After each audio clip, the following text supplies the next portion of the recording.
প্রচণ্ড দুঃখ পেলে মানুষ যার কাছে নালিশ করবে সেই যদি দুঃখ দেয়, তবে মানুষের নালিশ করার আর কোনো জায়গা থাকে না। সবচাইতে আক্ষেপের বিষয় কি জানেন?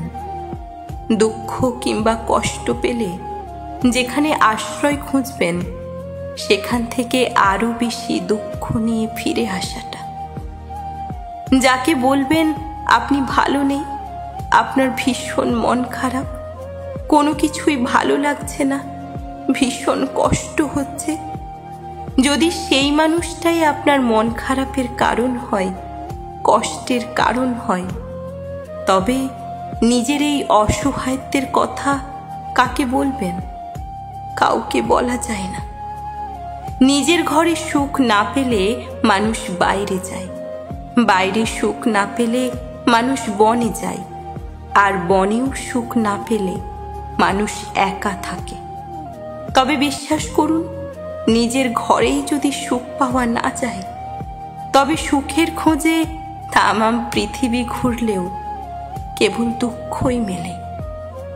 দিন শেষে মানুষ একটা নিরাপদ আশ্রয় চায়, যেখানে সারা দিনের ক্লান্তি আর দুঃখ বুকে নিয়ে বিশ্রাম নিতে পারে। একটা মানুষ চাই শোনার জন্য, যার কাছে নালিশ করা যায়। কিন্তু সেই মানুষগুলোই যখন আপনাকে দুঃখ দেয়, আপনাকে মানসিক যন্ত্রণা দেয়, তখন আর নালিশ দেওয়ার মতো কেউ থাকে না। মানুষ যার কাছে শান্তি আশা করে, যাকে ভরসা করতে চায়, ঠিক তার কাছ থেকেই হতাশ হয়ে ফিরে আসে।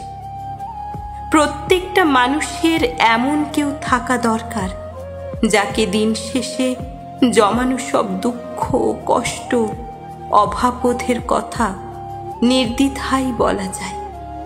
আর যাই হোক, সে কখনোই কষ্টের কারণ হয় না। এমন মানুষের যদি দুঃখ বলার জায়গা থাকে, নিজের ভেতর জমানো সব কথাগুলো উগরে দেওয়ার জায়গা থাকে, সে কখনোই মানসিক যন্ত্রণায় তিলে তিলে শেষ হয় না।